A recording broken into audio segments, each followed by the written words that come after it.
I won $40 in a battle against Mike T. He was a beast though. Oh no, I'm forgetting something crucial. The Wake Up Show. So okay, you went on the Wake Up Show. Went on the Wake Up Show. Okay. Sway has, so at this time, the Wake Up Show was going between the Bay and LA. Yeah. So once a month, Sway would come to the Bay and do the Wake Up Show. Left calls up, it's like, yo, we frontline, we get in. So Sway's like, well, come on up here to the, you know what I mean?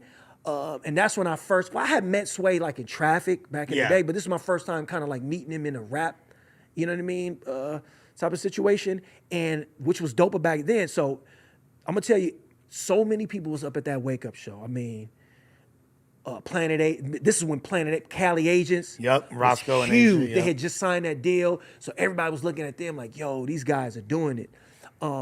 And Sway was letting everybody come up and rap, 8 bars, or if you was dope, he would let you go longer. I get up there once again, I'm up there and rapping, everybody's like, oh shit, da-da-da-da. So then Sway says, yo, hold back, bring more. So then a battle starts between us and some other guys. I mean, not really like a battle, but like a bar, a little bar off, you know? And between Mike T and myself, shout out to Mike T, who's, the homie, see him around in shows. Good dude. You know what I'm saying? So then Sway ends up putting that on his like Wake Up Show Best Of mixtape. That which was, as an independent artist, coming up. That's like huge, you know what I mean? In the early 2000s. Fucking Eminem and all these. Literally, I'm on there with Eminem and all these people. Yeah, so I was like, yo, this is huge. And then I battled Mike T out in front of Rasputin's. Mike T was like the guy. Like anybody, if you wanted to be a dope lyricist in the Bay, like in the underground scene, you had to go through Mike T. And he's finna press you. And he's finna press. Look, I ain't gonna lie. We're doing a talent show at fucking Rasputin's, right? We just finished the talent show. Mac Mall's there. Fucking Big Bro. Shout out to Mac Mall. Who else is there? A bunch of people like Bay Area. I think it was like maybe like Mike Denton Studio. One of them, some, people that's known in the Bay Area. We just finished, performing. We got to wait to see who's gonna win. So we walk outside. All I hear is, where's Locksmith at? If you know Mike T's like, where's Locksmith? I'm looking for you. I'm like, who the fuck is this? And it's like, I'm Mike T. You know what I'm saying? I heard you been da-da-da-da. He got his leather jacket on and all that. I don't remember what he had on. But so at this point, I'm in the zone now. I'm like, you know what? I got something for you, Mike T. What's up? Let's go. And we went over there and right on the corner, bro.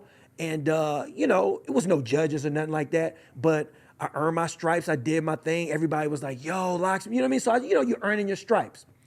Fast forward maybe a year or two, the KMEL battles. Sway comes back to the Bay. Mm-hmm. Remember? Mm-hmm.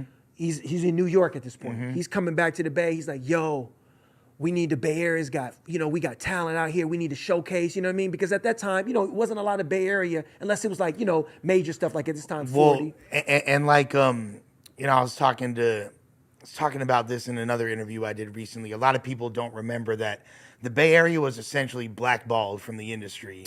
Felt like that for sure. For a long time. And, obviously I feel like the Pac and Biggie conflict contributed that somewhat. People in the Bay, I remember, people in the Bay was fucking upset. Yeah. You know what I mean? They took that Biggie, they took Pac's death personally. And even Pac getting like chipped at first when he got shot. Like, remember like Spice One was just on here recently talking about how he wanted to go to New York, and he said it on the show, so I'm not putting him on blast. He said he wanted to go to New York and smoke everybody. Yeah. Like that's literally how he felt. Yeah. And there's a bunch of different artists that were, and I can't confirm this or not, but there's like a lot of folklore around, because the Bay Area independent hustle game is so big. Well, listen, a lot of dudes like JT the Bigger Figure getting huge advances from labels and then running off and not. I've been in meetings. Now this is, fast forward, we can go back. But I, later on in my career, when I started putting out music and stuff, I went into meetings, I want to say like mid 2000s, like, 2007, 2008. Right. I've been in meetings where executives was like, yo, don't say you're from the Bay. Yeah, they don't. But even, see, at that point, 2007, 8. That's a whole other stigma. Yeah, that's a whole. That was the next stigma. Yeah, that was the next wave of blackball. Yeah, which we could get. We're gonna touch on all that. Yeah. But literally, yeah, and shouts to JT, the Big Figure, is a huge influence on me. Because that's I was just about to say, because at that time, you got to think early 90s, mid 90s, JT, Too Short, for all them guys were getting major deals. RBL. Yeah, they was getting major deals. Yeah, they had Richie Rich. Yeah. Like there's a lot, and then for whatever reason, the Bay was shut out the game, and it became really independent. It was kind of a dark cloud. It was, and that was even. I'm trying to do this chronologically because I know the new Bay thing popped up, but really. The next step after that KMEL battle, what transpired with that, and then how did that lead to the MTV situation? Yeah, so the KMEL battle, obviously we wanted to get on the radio. Yeah. Try to get our song on the radio. You know what I'm saying? But this, how do you do that? How do we get that popping? Are any of those songs anywhere? Can like the old Frontline? Yeah, somebody probably got them. But they're not like on the internet, or they might be on YouTube somewhere. Okay. Yeah. Some of them, for sure. But so we want to get on the radio. We don't know how to do it. KMEL, Sway comes back. He makes an announcement because we looked at Sway because Sway, even though he had been so successful in New York on the radio, MTV, he was on MTV at this time. He's still hip hop. Yeah. You know what I'm saying? He's still like, he's still like about lyrics. So, and they're still doing the Wake Up Show, I want to say, at that time. Yeah. And he definitely were. And he's from the town. Yeah, he's from Oakland. So, we don't have to go all into that, but I did the Wake Up Show a couple times. That had built my confidence, you know what I'm saying, down in LA. And so Sway comes back to the Bay, and he's like, yo, so somehow they decide to have this battle on Big Von. Shout out to Big Von, that's the homie. And, that whole crew, they was like, yo, we're going to do these battles on KMEL on Friday nights. We're going to have unsigned people come up here.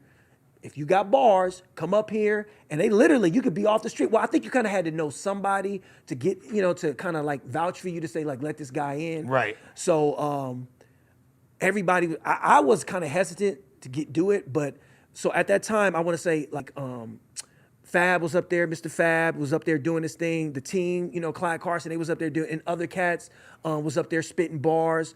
And my homies was like, yo, you got to go up there, Lock. You could go up there and kill that. I was like, nah, we focused. He's like, that's like, nah, man, you need to get up there. Yeah. So we hit up the homie Rob Reyes, who used to be, M1 Promo, who's now, that's my man John. That, yeah. They're doing their thing. But at that point, Rob Reyes, Balance hit them up, was like, yo, let's get Lock up there. Rob knew, he's like, oh yeah, Lock can spit. Vouch for me, we went up there. Matter of fact, I want to say Black Swan was with us. Okay. Remember Black Swan? Yeah, of course. Hip hop, I was like, because Black Swan was the homie. It's like, yo, Black Swan, come up with us up there to KMEL. Right. Just as the homie. And we had a few homies up there, and went up there, and they let us all spit. And it was like, yo, Lock, you got to be getting this battle. You know what I'm saying? You're going to be in the battle, not next week, but the week after. I end up battling. And once I got up there, I never lost. You know what I mean? I think I went up there like 4 days, 4 weeks in a row. I think the last battle that I had with A-Wolf at the time. A-Wolf. Remember A-Wolf? The white battle, dude. Yeah, battle yeah, rapper. yeah. Shouts to A-Wolf. It was called a tie. Or no, he got disqualified because you couldn't curse. Yep. Wasn't FLO in some of them battles too? Probably. Yeah. I mean, everybody was trying to get up there. I never battled FLO. Yeah. But so how the MTV happened, so then Sway comes back and says, look, we're doing this MTV battle. I was gonna go out there on my own. Like literally the homies from like the barbershop in the neighborhood, they saw that MTV was doing this battle. Oh no, they had 106 in